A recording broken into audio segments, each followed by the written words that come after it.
I thought my gender reveal party would be the happiest day of my life. Instead, it became the day my husband made a cruel joke that would haunt him for months. My name is Lyrics, and this is how one DNA test after my baby's birth gave me the most epic revenge he never saw coming. 30 of our closest family and friends gathered in our backyard that sunny Saturday afternoon. Pink and blue decorations swaying in the breeze, everyone practically vibrating with excitement to find out if we were having a boy or a girl. I was 6 months pregnant, absolutely glowing with that maternal happiness everyone talks about, holding a black balloon filled with colored confetti that would reveal our baby's gender. My husband Daxon stood beside me with that charming smile I fell in love with 3 years ago, the same smile that made everyone at work call him the guy who could sell ice to an Eskimo. What I didn't know then was that this moment would become the catalyst for the most satisfying revenge story of my life. Daxon had been coming home late from work for months, claiming overtime to save money for the baby. His phone buzzed constantly with texts he'd quickly swipe away when I walked into the room. Little red flags that made my pregnant brain wonder if I was being paranoid or if something was really wrong. Standing there, surrounded by our loved ones, I was ready to pop that balloon and celebrate our growing family when Daxon decided to crack a joke that would destroy our marriage in front of everyone we cared about. His best friends, Zephyr and Kylo, were already snickering beside him, buzzed from whatever pre-party drinking session they'd had.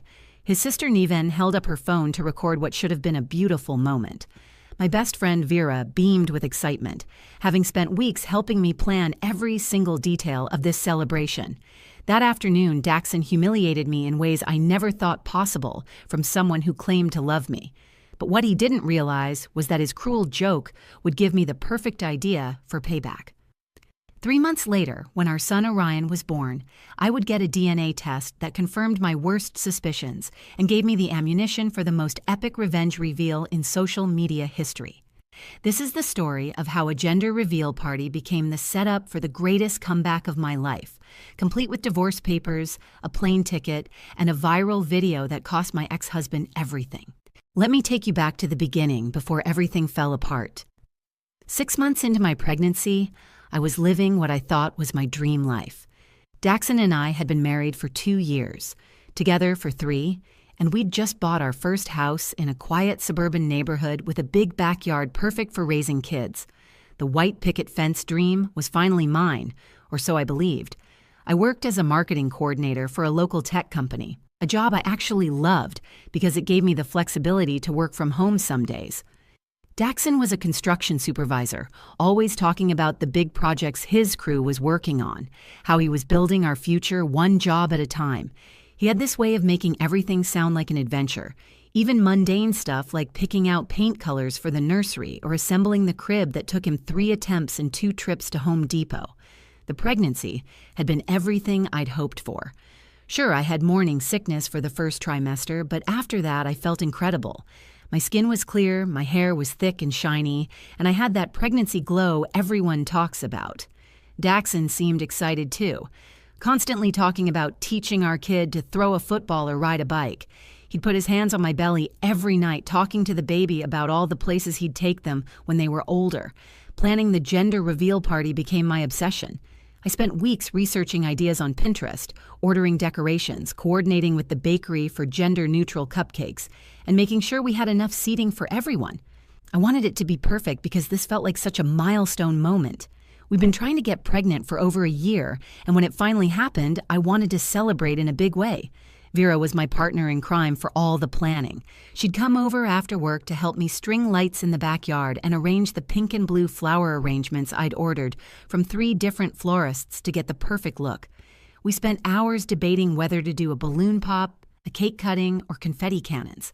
I finally settled on the black balloon filled with colored confetti because it felt dramatic and fun, something that would photograph well for social media.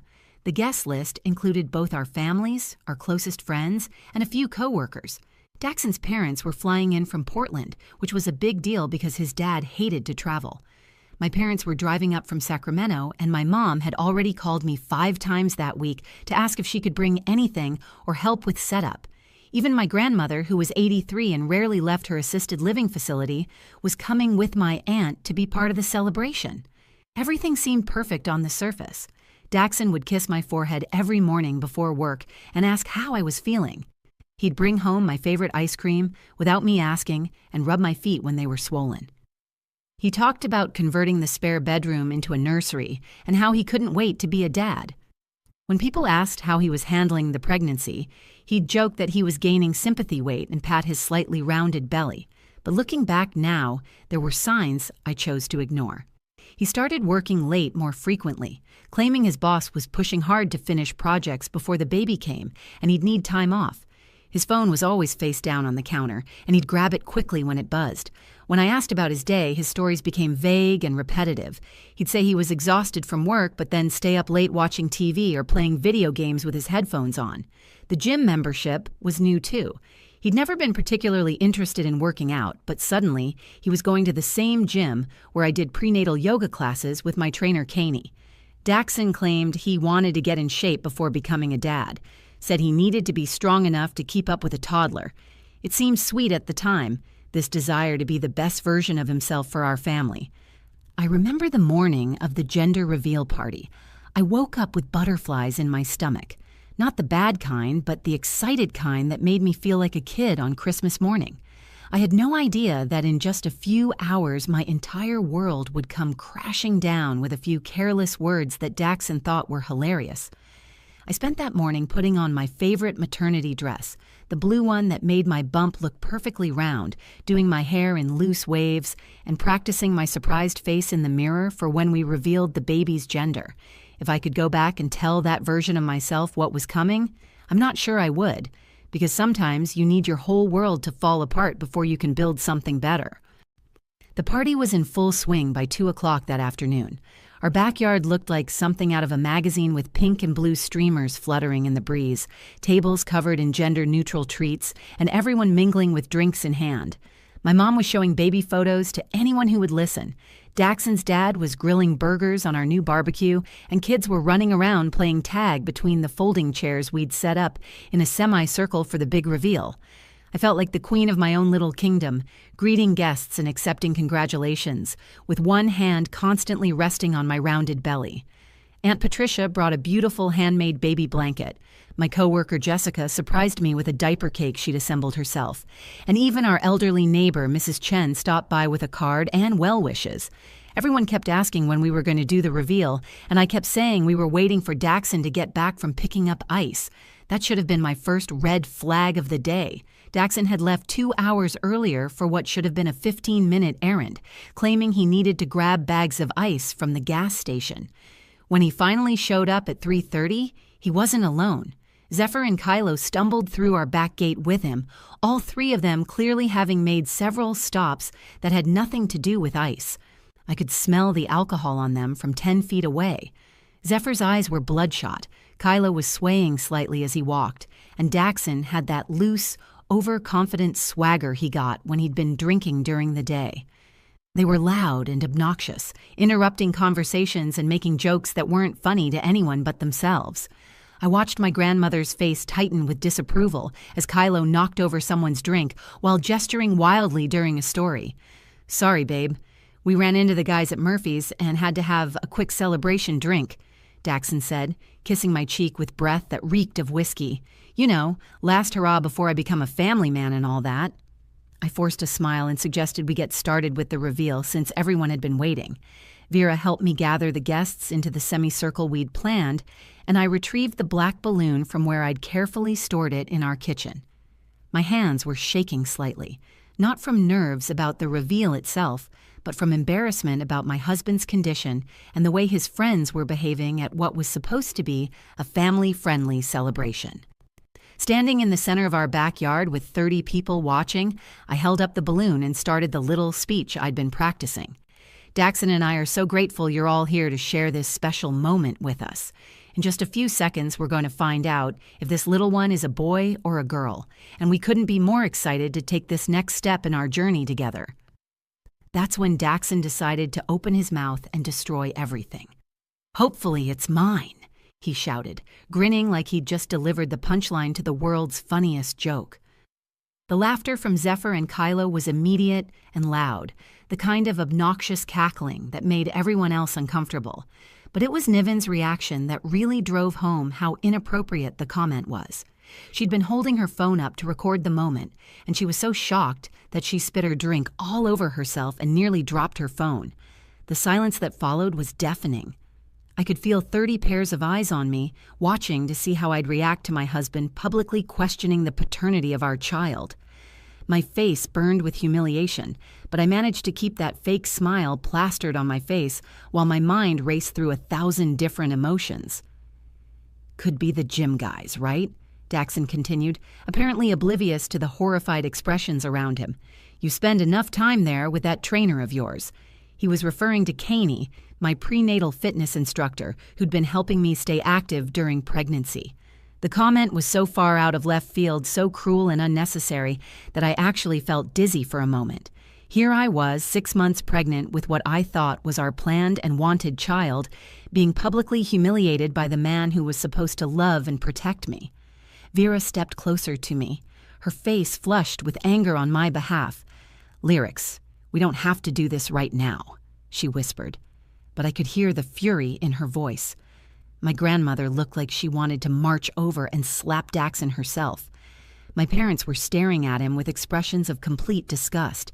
Even his own family seemed mortified by his behavior, but instead of falling apart like everyone expected, something inside me hardened. I looked at that black balloon in my hands and made a decision that would change both our lives forever. I popped that balloon with more force than necessary, and blue confetti exploded everywhere like a small celebration of its own. "It's a boy," I announced, my voice somehow steady despite the storm raging inside me. The crowd managed some polite applause, but the energy was completely wrong. This should have been a moment of pure joy, and instead it felt like everyone was walking on eggshells around my drunk husband's cruel joke. I played the perfect hostess for the rest of the party, smiling and accepting congratulations while internally planning Daxon's destruction. Guests started leaving earlier than expected, offering awkward hugs and avoiding eye contact. My parents cornered me in the kitchen, my mom whispering fierce questions about whether everything was okay at home, but I assured them I was fine and that Daxon had just had too much to drink. The cleanup felt endless. Vera stayed behind to help me take down decorations while Daxon passed out on the couch, still wearing his grass-stained khakis from stumbling around the yard. As we folded chairs and collected empty cups, I couldn't stop replaying that moment over and over. The way he'd said it, the casual cruelty, the complete lack of respect for me or our relationship in front of everyone we cared about. "He was just drunk," Vera said, reading my thoughts. "Guys say stupid things when they're drunk." But I knew it wasn't just the alcohol talking. You don't joke about paternity unless the thought has crossed your mind before. And suddenly, all those late nights, the secretive phone calls, the new gym membership, it all started forming a picture I didn't want to see. 3 months later, baby Orion arrived after 14 hours of labor that Daxon spent complaining about the uncomfortable hospital chair. He held our son for the required photos, posted the obligatory "I'm a dad" message on social media, and then promptly returned to his normal routine of work, gym, and hanging out with Zephyr and Kylo. The late nights didn't stop after Orion was born. They got worse. Now he claimed he needed to decompress from the stress of being a new father. I was exhausted from night feedings and adjusting to life with a newborn, but my mind kept circling back to that humiliating moment at the gender reveal party. Every time Daxon looked at Orion, I wondered what he was really thinking. Did he see himself in our son's features, or was he looking for signs that Orion belonged to someone else? The breaking point came on a Tuesday night, when Orion was exactly 3 months old. Daxon had called to say he'd be late again, some story about the crew having to finish pouring concrete before it rained. But when I drove past his favorite bar on my way to pick up diapers, I saw his truck in the parking lot. Through the window, I could see him laughing with some woman I didn't recognize, his hand resting on her lower back in a way that made my stomach turn. I didn't confront him that night. Instead, I went home, fed Orion, and put him to bed like nothing had happened. But while Daxon was out destroying our marriage, I was making a decision that would destroy his entire life. The next morning, after Daxon left for work, I carefully collected a DNA sample from Orion, using a cotton swab inside his cheek while he slept. Then I went into our bathroom and swabbed Daxon's toothbrush, the blue one he'd been using for 2 years. I packaged everything according to the instructions I'd found online and drove to the post office while Orion napped in his car seat. 2 weeks later, the envelope arrived with results that confirmed what my heart already knew. Daxon was not Orion's biological father. The real father was Caney, my personal trainer, from a brief affair I'd had during a particularly rough patch in our marriage when Daxon had been distant and cold. I'd ended things with Kane immediately and convinced myself it was a mistake that would never happen again. But now, staring at those DNA results while holding my beautiful son, I realized this wasn't just about the affair. This was about Daxon's complete lack of respect for me, his cruel public humiliation, and his continued cheating even after becoming a father. The DNA test results weren't just proof of paternity, they were my ticket to freedom. Instead of confronting Daxon immediately, I started planning something much more satisfying. If he wanted to make jokes about paternity in front of our friends and family, then he was going to get the full DNA reveal experience he'd asked for.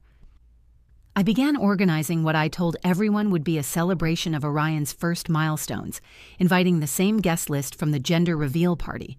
This time, I would be the one delivering the punchline that would change everything. Planning Orion's milestone celebration felt like choreographing the most important performance of my life. I told everyone we were celebrating his 3-month birthday and some exciting developments in his growth, which wasn't technically a lie. I spent 2 weeks sending out invitations to the exact same guest list from the gender reveal party, making sure every single person who witnessed Daxon's humiliation would be there for his comeuppance. The setup was intentionally similar to the gender reveal party. Same backyard, same folding chairs arranged in a semicircle, same festive atmosphere with balloons and decorations. I even ordered cupcakes from the same bakery, though this time they were simply blue since we already knew Orion was a boy. Daxon seemed pleased that I was making such an effort to celebrate our son, completely oblivious to what was coming. Guests arrived around 2 o'clock on that sunny Saturday afternoon, cooing over how much Orion had grown and commenting on how well I looked for a new mom. My parents were there, beaming with grandparent pride. Daxon's parents had driven down from Portland again. Niven brought her new boyfriend, eager to introduce him to the family. Even Mrs. Chen from next door stopped by with a small gift for Orion. Vira arrived early to help me with final preparations, and I could see the concern in her eyes when I told her I had a special announcement planned. She'd been suspicious about the sudden party planning, especially since I'd been so secretive about the details. But I assured her everything would be fine and asked her to make sure she had her phone ready to record the moment. Daxon was in an excellent mood, playing the proud father role perfectly. He carried Orion around the yard, showing him off to relatives and friends, making jokes about how the baby had his eyes and his stubborn streak. Zephyr and Kylo were there too, thankfully sober this time, taking turns holding their nephew and making plans to teach him inappropriate jokes when he got older. At 3:30, I called everyone to gather in the semicircle just like we had 3 months earlier. Orion was peaceful in my arms, wearing the little blue outfit I'd bought specifically for this occasion. The crowd settled into their seats, drinks in hand, faces expectant and happy. Several people had their phones out, ready to capture whatever milestone I was about to share. "Thank you all for coming to celebrate Orion today," I began, my voice steady and clear. 3 months ago, we gathered in this same spot for our gender reveal party, and it was such a special day that I wanted to recreate some of that magic. I saw Daxon's face light up at the memory, apparently having forgotten the cruel joke that had ruined that celebration for me. He was standing near the back of the group with his friends, bouncing slightly on his heels with that proud father energy. Some of you might remember that during the gender reveal, Daxon made a joke about hoping the baby was his and suggested it could be the gym guy's instead. A few uncomfortable chuckles rippled through the crowd as people remembered that awkward moment. Well, I thought it was such a funny suggestion that I decided to actually get the DNA test he recommended. The smile started to fade from Daxon's face as my words sank in. I reached into the diaper bag at my feet and pulled out the manila envelope containing the paternity test results, holding it up for everyone to see. According to this official DNA test, I continued, opening the envelope with deliberate slowness, Daxon, you are not the father of this baby. The gasp that went through the crowd was audible. Someone dropped their drink. Niven's new boyfriend whispered, holy shit, loud enough for everyone to hear, but I wasn't finished. The biological father is indeed Caney from the gym, exactly like you joked about 3 months ago. Isn't that hilarious? I kept my voice light and conversational, as if I was sharing amusing baby facts instead of destroying my husband's entire world. Daxon's face went completely white. His mouth opened and closed like a fish gasping for air, but no sound came out. Zephyr and Kylo looked like they wanted to disappear into the ground. Since your joke turned out to be so prophetic, I figured you'd appreciate the follow-up. I reached back into the diaper bag and pulled out a plane ticket and a manila folder. Here's your one-way ticket back to your mom's house in Portland, and here are the divorce papers I filed yesterday morning. The silence was deafening. Then I pulled out my phone, held it up, and took a photo of Daxon's shocked expression with the DNA results clearly visible in my other hand. Smile for social media, honey. This is going to make such a great update to our gender reveal story. The photo I posted that day broke the internet in ways I never expected. Within hours, it had thousands of shares, and by the end of the week, it was featured on gossip blogs and morning talk shows across the country. The caption I wrote was simple. Update from our gender reveal party. Got that DNA test hubby suggested. Turns out his joke wasn't so funny after all. Sometimes karma comes with confetti and court papers. The comment section became a battlefield between people calling me savage and others praising me for standing up for myself. Women shared their own stories of cheating husbands and public humiliation. Men argued about whether I'd gone too far. But honestly, I didn't care what strangers on the internet thought. The people who mattered, my real friends and family, had my back completely. Daxon tried to salvage his reputation by posting his own response, claiming I was vindictive and that he'd been joking at the gender reveal party, but the damage was done. Screenshots of his original posts bragging about his beautiful family next to photos of him with various women at bars started circulating. Zephyr and Kylo distanced themselves from him when their own girlfriends saw the viral post and started asking uncomfortable questions about their boys' nights out. The consequences for Daxon were swift and brutal. His construction company fired him within a week because the viral post was affecting their family-friendly reputation. Clients were canceling contracts, saying they didn't want to work with someone who treated his pregnant wife so poorly. His boss told him that having gender reveal Daxon on the payroll was bad for business. His dating life became a nightmare, too. Every woman in our city recognized him from the viral post. I heard through mutual friends that he'd been stood up multiple times after dates Googled his name and found the story. One woman apparently told him at a coffee shop that any man who would humiliate his pregnant wife in public wasn't worth her time. Meanwhile, my life was transforming in the most beautiful way. Caney stepped up immediately when he learned about Orion. He'd always been attracted to me, but he'd respected my marriage boundaries and kept things professional after our brief affair ended. Now, with everything out in the open, we started building something real together. Caney moved in with us 6 months after the DNA reveal party, and watching him with Orion was like seeing a puzzle piece click into place. He did midnight feedings without complaining, changed diapers like a pro, and talked to Orion in that silly voice that made our son giggle. He was everything Daxon had pretended to be, but never actually was. The legal proceedings moved quickly since I had documented evidence of Daxon's infidelity, and he was eager to avoid more public embarrassment. He signed away his parental rights without a fight, probably relieved that he wouldn't have to pay child support for a child that wasn't biologically his anyway. I got the house, full custody of Orion, and a clean slate to start over. Niven surprised me by reaching out a few months later to apologize for her brother's behavior and ask if she could still be part of Orion's life. She'd always suspected Daxon was cheating, she admitted, but had been too afraid to say anything. Now she's one of our most regular babysitters and has become like a sister to me instead of just an in-law. The viral fame opened unexpected doors too. I started getting messages from women asking for advice about their own relationship problems. A publisher reached out about writing a book about my experience. 3 different production companies wanted to option my story for a movie. I declined most of these opportunities because I wanted to focus on my family, but it was empowering to know that my moment of revenge had inspired other women to demand better treatment. Looking back now, almost 2 years later, I can honestly say that Daxon's cruel joke at our gender reveal party was the best thing that ever happened to me. It showed me his true character and gave me the motivation to discover the truth about my marriage. Without that moment of public humiliation, I might have spent years in denial about his cheating and disrespect. Orion is thriving with Caney as his father figure. He's walking now saying Dada when he sees Caney, and has no memory of the man who questioned his paternity at a party.